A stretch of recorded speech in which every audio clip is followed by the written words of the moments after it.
76% approval rating के साथ प्रधानमंत्री नरेंद्र मोदी दुनिया के सबसे लोकप्रिय नेता हैं।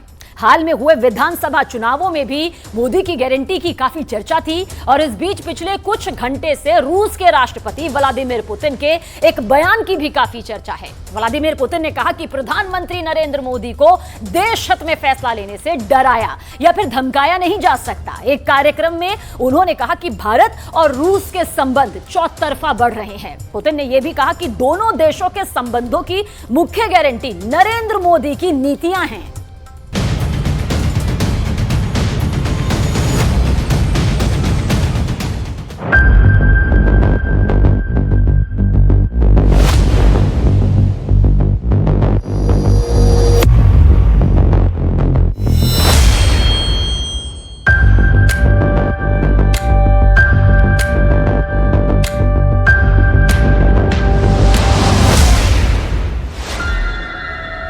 नरेंद्र मोदी को डराया नहीं जा सकता, नरेंद्र मोदी को धमकाया नहीं जा सकता। मोदी की नीतियां दोस्ती की गारंटी है।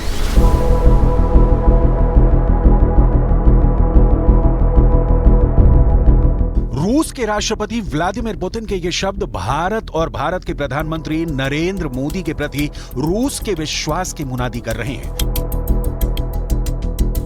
रूस के राष्ट्रपति व्लादिमीर पुतिन का यह बयान इंटरनेशनल हेडलाइन बना हुआ है। भारत के प्रधानमंत्री की तारीफ करते हुए पुतिन सोशल मीडिया पर ट्रेंड कर रहे हैं। पुतिन के इस वीडियो को पूरी दुनिया में देखा जा रहा है, बार बार सुना जा रहा है। First of all, let me say that the relations between Russia and India are consistently developing in all the areas, and the main guarantor for that is the policy led by Prime Minister Modi. His Excellency is one of the politicians of the global scale that I was talking about previously without giving the names. I cannot imagine His Excellency Modi getting intimidated or being forced to take any steps or actions that would go against the national interests of India and the people of India. And there is pressure against him, I am aware of that. सुना आपने, Putin ने कहा है कि प्रधानमंत्री नरेंद्र मोदी रूस और भारत के रिश्ते की गारंटी है।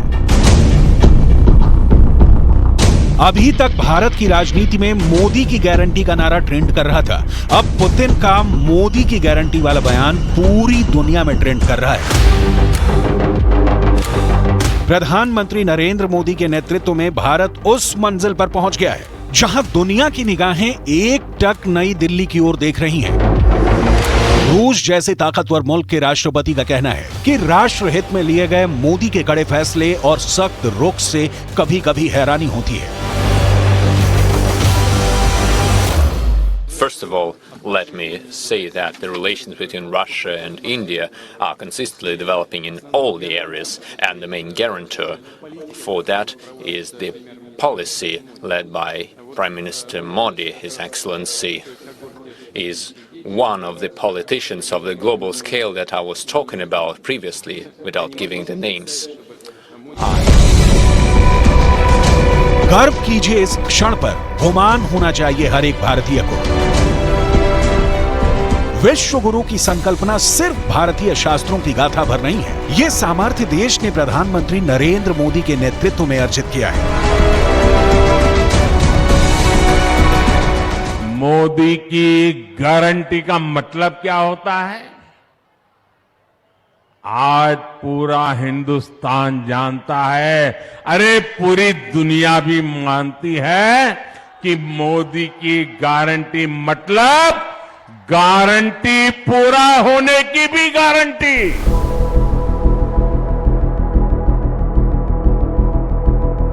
पुतिन इस वक्त सऊदी अरब के दौरे पर हैं।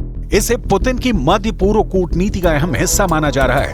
सऊदी अरब को परंपरागत रूप से अमेरिका का करीबी माना जाता है, लेकिन पुतिन के दौरे से मध्य पूर्व में अमेरिकी बादशाहत को बड़ा झटका लगने की आशंका है। लेकिन उससे पहले मॉस्को में आयोजित 14वें वीटीवी इन्वेस्टमेंट फोरम रूस कॉलिंग कार्यक्रम में नरेंद्र मोदी की तारीफ कर पुतिन ने एक बार फिर भारत के साथ रूस के मजबूत रिश्तों पर मोहर लगा दी है।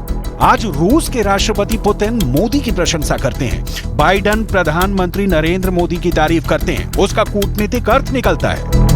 140 करोड़ हिंदुस्तानियों के भरोसे की लगाम थामे प्रधानमंत्री नरेंद्र मोदी। भारत के नव निर्माण को नई दिशा देते प्रधानमंत्री नरेंद्र मोदी नई डिप्लोमेसी के साथ विश्व के पटल पर लोकप्रियता का नया अध्याय लिखते नरेंद्र मोदी।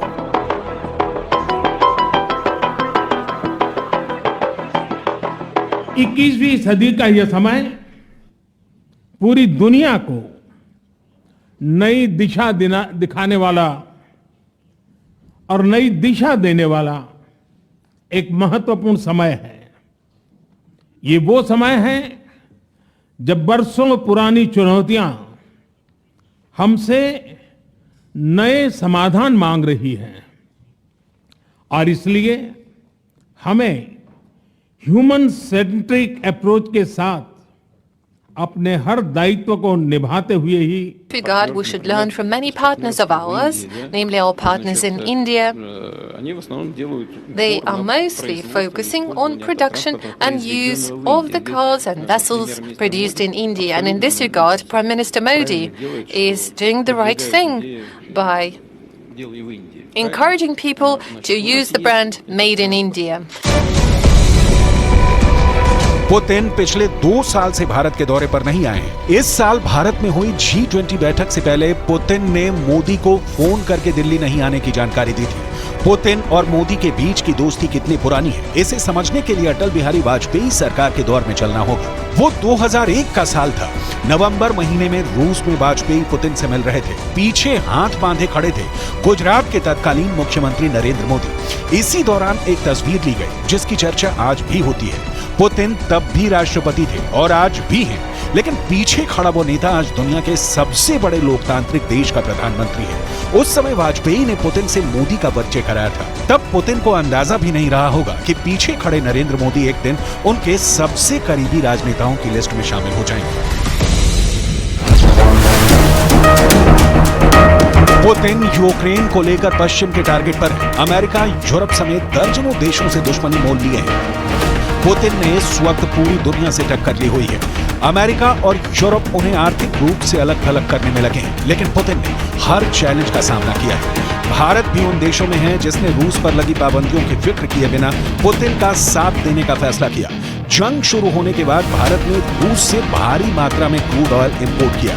ना सिर्फ इंपोर्ट किया बल्कि उसे रिफाइन करके एक्सपोर्ट भी किया और इस तरह अपना विदेशी मुद्रा भंडार बढ़ा लिया। अमेरिका और उसके सहयोगी देश इस पर अब चुप्पी साध चुके हैं। चुप्पी की वजह है भारत का दुनिया में बढ़ता कद। दरअसल अमेरिका को एशिया के अलावा दुनिया के कई हिस्सों में चीन से मुकाबला करने के लिए भारत की जरूरत पड़ेगी। इस वजह से वो भारत को नाराज नहीं करना चाहता। यही वजह है कि भारत की रूस के साथ दोस्ती पर भी वो कुछ कहने से परहेज करता है। रूस यूक्रेन युद्ध के बीच भारत पर पूरी दुनिया की निगाहें हैं। यूक्रेन युद्ध के शुरू होने के बाद से प्रधानमंत्री नरेंद्र मोदी और पुतिन समरकंद में मिल चुके हैं। इसके अलावा पुतिन से मोदी कई मर्तबा फोन पर बात कर चुके हैं। पहली बार फोन यूक्रेन युद्ध के शुरुआत वाले दिन यानी 24 फरवरी 2022 को किया और युद्ध को लेकर पुतिन को समझाया। इसके बाद 2 मार्च, 7 मार्च को भी युद्ध को लेकर मोदी ने पुतिन को चेताया। इसके बाद 1 जुलाई 2022 को भी पुतिन से मोदी ने बात की। ये वो वक्त था जब यूक्रेन युद्ध चरम पर था। 16 दिसंबर 2022 को एक बार फिर मोदी ने पुतिन को फोन घुमाया। इसके अलावा समरकंद में SCO शिखर सम्मेलन में मोदी और पुतिन मुलाकात कर चुके हैं, आमने सामने बैठकर बात कर चुके हैं। हर बार मोदी ने पुतिन से यही कहा, युद्ध छोड़ो, बातचीत की टेबल पर बैठो। एक्सेलेंसी, मैं जानता हूं कि आज का युग युद्ध का है नहीं और हमने फोन पर भी कई बार आपसे इस विषय में बात की है कि डेमोक्रेसी और डिप्लोमेसी और डायलॉग, ये सारी बातें ऐसी हैं कि जो दुनिया को एक स्पर्श करती है। नरेंद्र मोदी के प्रभाव का कायल अमेरिका की टॉप जासूसी एजेंसी के मुखिया भी हैं। ये है दुनिया की सबसे ताकतवर इंटेलिजेंस एजेंसी CIA, यानी सेंट्रल इंटेलिजेंस एजेंसी। उसी CIA के चीफ विलियम बर्न्स ने एक अमेरिकी चैनल को दिए इंटरव्यू में बहुत बड़ी बात कही। विलियम बर्न्स ने इंटरव्यू में कहा कि भारत के प्रधानमंत्री नरेंद्र मोदी ने जंग में परमाणु हथियार के इस्तेमाल को लेकर चिंता जताई थी। इससे रूस पर असर हुआ है। हमें नहीं लगता कि वो अब जंग में न्यूक्लियर वेपन्स का इस्तेमाल करेगा। CIA के चीफ विलियम बॉन्स के इस बयान का सीधा मतलब यही निकलता है कि पुतिन तो रूस यूक्रेन युद्ध में एटम बम का इस्तेमाल कर देते, लेकिन मोदी की बात पुतिन ने मान ली और दुनिया दूसरे परमाणु युद्ध से बच गई। एक बार फिर मोदी की तारीफ कर पुतिन ने मोदी संग अपनी दोस्ती पर गारंटी की मुहर लगा दी है।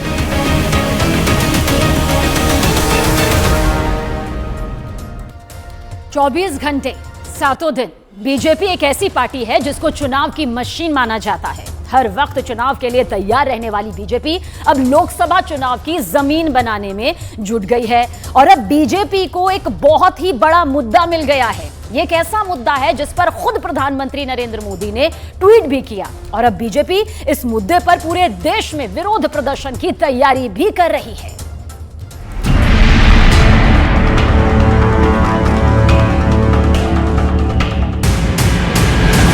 आपके घर में कोई बंडल आया था क्या भाई?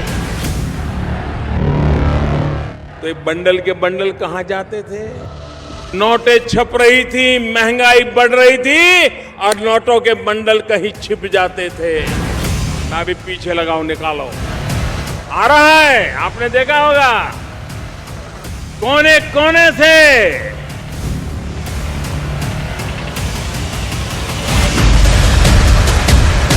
नोटों की अलमारी नंबर 1, नोटों की अलमारी नंबर 2, नोटों की अलमारी नंबर 3, नोटों की अलमारी नंबर 4, नोटों की अलमारी नंबर 5, नोटों के बैग नंबर 1, नोटों के बैग नंबर 2, नोटों के बैग नंबर 3, नोटों के बैग नंबर 4, नोटों के बैग नंबर 5, नोटों के बैग नंबर 6, नोटों के बैग नंबर 7, नोटों के बैग नंबर 8, नोटों के बैग नंबर 9, नोटों के बैग नंबर 10, नोटों के बैग नंबर 11, नोटों के बैग नंबर 12।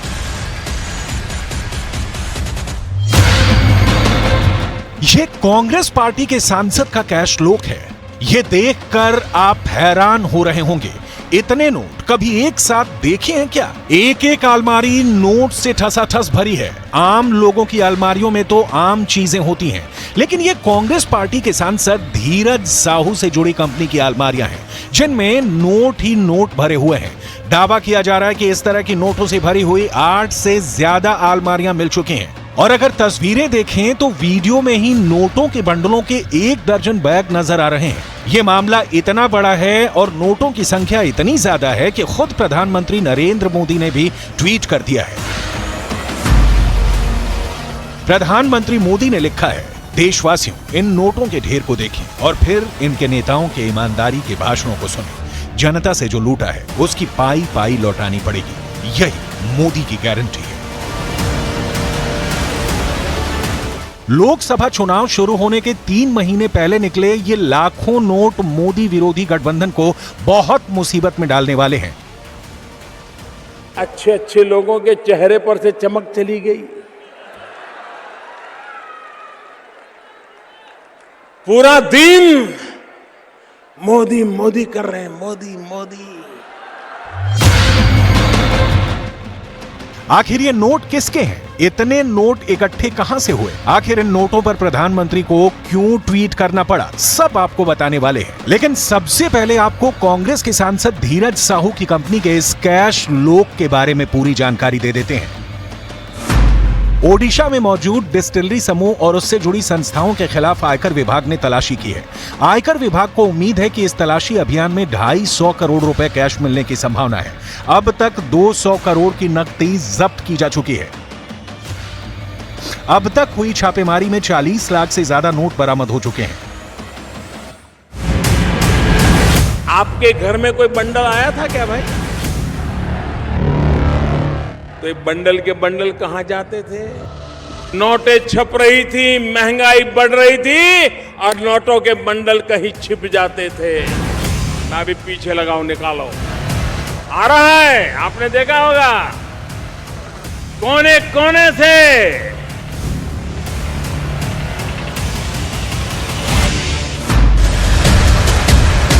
आयकर विभाग ने ओडिशा, झारखंड और पश्चिम बंगाल में छापेमारी की है। इसके अलावा कांग्रेस सांसद धीरज साहू के ठिकानों पर भी छापेमारी और तलाशी जारी है। नोटों की संख्या इतनी ज्यादा है कि नोट गिनने के लिए आयकर विभाग की मशीनें कम पड़ गई हैं। 6 दिसंबर यानी बुधवार से नोटों की गिनती शुरू हुई थी और अभी तक नोटों की गिनती लगातार जारी है। अभी भी नोटों की गिनती पूरी नहीं हो पाई है। आयकर विभाग को उम्मीद है कि अभी 2 दिन और नोटों की गिनती चलने वाली है। नोटों के इन बैग्स और नोटों से ठसाठस भरी इन अलमारियों के कैश को गिनने के लिए नोट गिनने वाली 36 मशीनें लगाई गई हैं। प्रधानमंत्री नरेंद्र मोदी ने कांग्रेस सांसद के इस कैश लोक पर पहले ट्वीट किया और उसके बाद बीजेपी की तरफ से एक प्रेस कॉन्फ्रेंस भी आयोजित की गई, जिसमें यह बताया गया कि इस कैश लोक के पीछे कांग्रेस का करप्शन है। इस पर आईटी रेड हुई है, जो कि 3 प्रदेशों में, झारखंड में, ओडिशा में और पश्चिम बंगाल में 10 ठिकानों पर 2 दिन तक चली। जो तथ्य सामने आए हैं ये बड़े ही चिंताजनक है। ऐसी 9 अलमारियां हैं, 9 अलमारियां, जिसमें करीब 100 करोड़ रुपए की नकदी मिली है। कैश की अलमारियां और बैग धीरज साहू की कंपनी के तमाम ठिकानों से मिल रहे हैं। अलमारियों में छिपाई गई 200 करोड़ रुपए की नकदी तो सिर्फ बलांगीर जिले में डिस्टिलरी समूह के एक परिसर से बरामद की गई है, जिसमें करीब 50 करोड़ के नोट ओडिशा के संबलपुर और सुंदरगढ़, साथ ही झारखंड के बोकारो और रांची से मिल रहे हैं। धीरज साहू की एक नहीं कई कंपनियां हैं, लेकिन सबसे ज्यादा नोट ओडिशा में बौद्ध डिस्टिलरी प्राइवेट लिमिटेड के ठिकानों से बरामद हुआ है। इसके अलावा आयकर विभाग ने धीरज साहू की Baldev Sahu infra private limited, quality bottlers private limited और बेवरेजेस प्राइवेट लिमिटेड पर भी छापे मारे हैं। सवाल ये उठता है कि आखिर इतना काला धन कांग्रेस सांसद के पास आया कहां से? क्या इतना पैसा शराब के व्यापार की टैक्स चोरी से इकट्ठा किया गया है? दरअसल धीरज साहू की company quality bottlers private limited में विदेशी शराब की बॉटलिंग होती है। इनमें से कई कंपनियों में धीरज प्रसाद साहू भी डायरेक्टर हैं। बीजेपी इसलिए इस छापेमारी और नोटों की बरामदगी को मुद्दा बना रही है, क्योंकि धीरज साहू 3 बार कांग्रेस की तरफ से सांसद चुने गए हैं। इसके अलावा राहुल गांधी की भारत जोड़ो यात्रा में भी राहुल गांधी के साथ धीरज साहू नजर आए थे। राजस्थान के चुनाव में बीजेपी ने गहलोत की लाल डायरी को सबसे बड़ा मुद्दा बनाया था। कांग्रेस पार्टी चुनाव हार गई है और बीजेपी से सवाल पूछ रही है कि बीजेपी दिखाए कि आखिर वो लाल डायरी है कहां। लेकिन लाल डायरी से पहले तो टीवी और मोबाइल की स्क्रीन पर कांग्रेस सांसद का कैश लोक नजर आ रहा है। ये तस्वीरें मोबाइल पर वायरल हो रही हैं और अखबारों में छप रही हैं। साल 2024 के चुनाव में इन तस्वीरों पर कांग्रेस पार्टी के लिए जवाब देना मुश्किल होगा।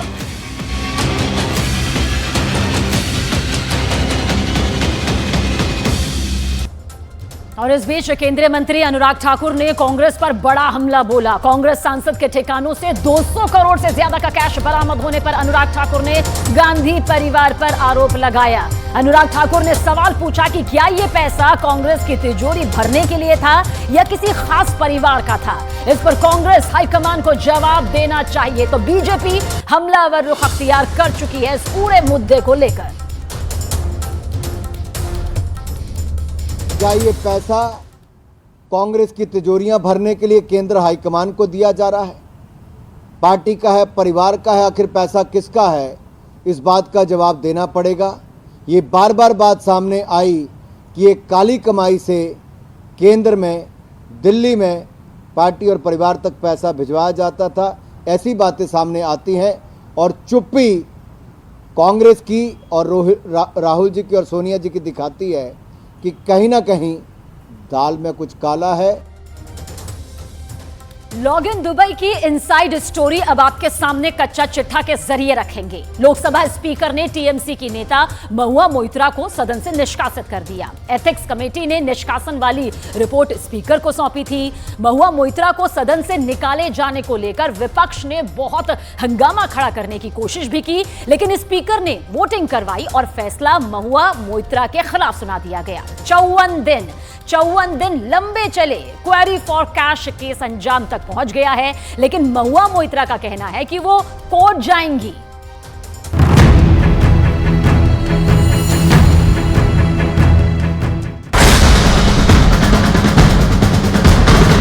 संकल्प करती है कि उन्हें लोकसभा की सदस्यता से निष्कासित कर दिया जाए।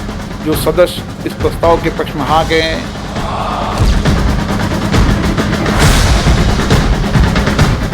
रस्सी जल गई, बल नहीं गए, संसद से निकाल दी गई तो गुस्से का पारा चढ़ा हुआ है। ये महुआ मोइत्रा है। टीएमसी के टिकट पर सांसद बनी और अब संसद से निष्कासित कर दी गई। संसद परिसर का वीडियो है ये। विपक्ष ने लोकसभा से वॉकआउट किया। महुआ मोइत्रा के साथ विपक्ष सदन से बाहर आ गया है। महुआ मोइत्रा को मौका मिला। This Lok Sabha has also seen the weaponization of a parliamentary committee. Ironically, the Ethics Committee, which was set up to serve as a moral compass for members. Instead, it has been abused egregiously today to do exactly what it was never meant to do, which is to bulldoze the opposition and become another weapon to talk us into submission. This committee and this report has broken every rule in the book. In essence, you are finding me guilty of breaching a code of ethics that does not exist. Mahua Moitra की file की detail देखने से पहले महुआ मोइत्रा ने संसद में प्रवेश करने से पहले जो कहा उसे आपको जरूर सुनना चाहिए। जब नाच मनुष्य पर छाता है, पहले विवेक मर जाता है। तो ये जो इन लोग वस्त्रहरण शुरू किए ना, अब महाभारत का रन देखिए। मतलब एकदम से वक्त बदल गया, जज्बात बदल गए और तेवर भी बदल गए। The findings are based solely on the written testimonies of two private citizens whose versions contradict each other in material terms, none of whom I was allowed to cross-examine. One of the two private citizens is my estranged partner who, with malified intention, masqueraded as a common citizen in front of the committee. Mahua Moitra को सजा मिली। पैसे के बदले संसद में महुआ मोइत्रा ने सवाल पूछे। एथिक्स कमेटी बनी, रिपोर्ट आई। लोकसभा में सरकार ने उदाहरण पेश किया। सदन में चर्चा के दौरान 2005 के कैश फॉर क्वेरी मामले का भी जिक्र उठा, जब लोकसभा के 10 और राज्यसभा के 1 सदस्य को निष्कासित कर दिया गया था। लोगों को निष्कासित किया गया था, उसी दिन रिपोर्ट दिया गया था और उस टाइम भी 10 लोगों को इधर अपने बात रखने का मौका नहीं दिया गया था। ये रिकॉर्ड पे है। आज जहां तक मैं जानता हूं, उस माननीय सोमनाथ चटर्जी ने उसके ऊपर रूलिंग दिया गया था। ये क्या बात करे और कलंकित वगैरह जो हुआ है। सारे देश, इतना बड़ा वाइब्रेंट डेमोक्रेसी, इतना बड़ा दुनिया के सबसे बड़ा डेमोक्रेसी, अभी हमारे पूरा डेमोक्रेसी का जो एक कलंक है, वो कलंक के बारे में वो बात करो। इस मामले की डिटेल आगे दिखाएंगे। अभी सर्दी में गरमाई संसद परिसर का नजारा देखिए। सरकार की, स्पीकर की विपक्ष ने नहीं सुनी। संसद में हंगामा पसरा। मांग उठी कि महुआ मोइत्रा को संसद में जवाब देने का मौका दिया जाए।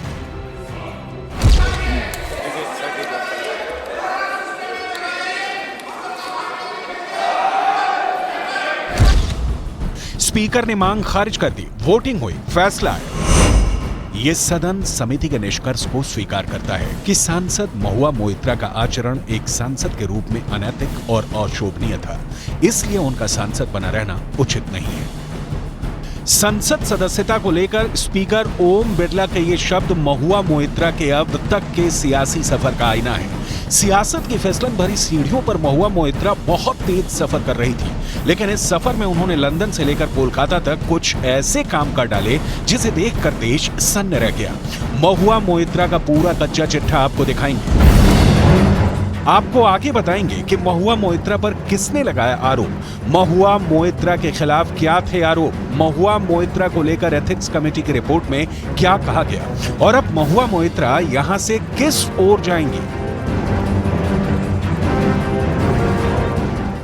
टीएमसी की नेता महुआ मोइत्रा के खिलाफ आरोप बड़े संगीन हैं। इसकी जांच के लिए संसद की एथिक्स कमेटी बनी। 3 बार उसकी बैठकें हुई, लेकिन महुआ मोइत्रा ने सहयोग नहीं किया। नेशनल टेलीविजन स्क्रीन पर महुआ का यह वीडियो वायरल हुआ।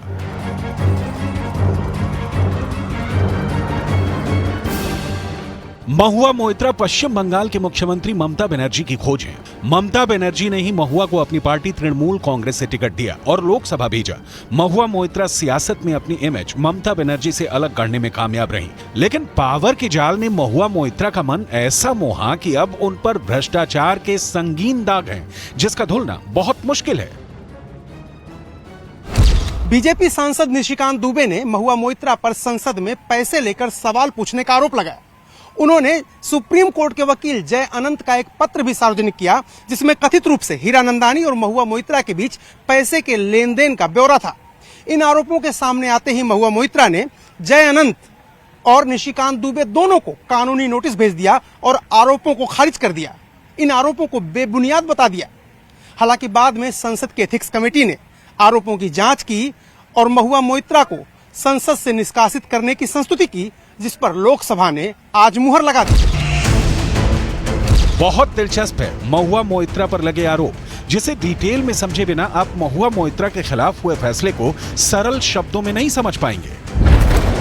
महुआ मोइत्रा पर उद्योगपति दर्शन हीरानंदानी से महंगे उपहार के एवज में उनकी तरफ से संसद में सवाल पूछने का आरोप है।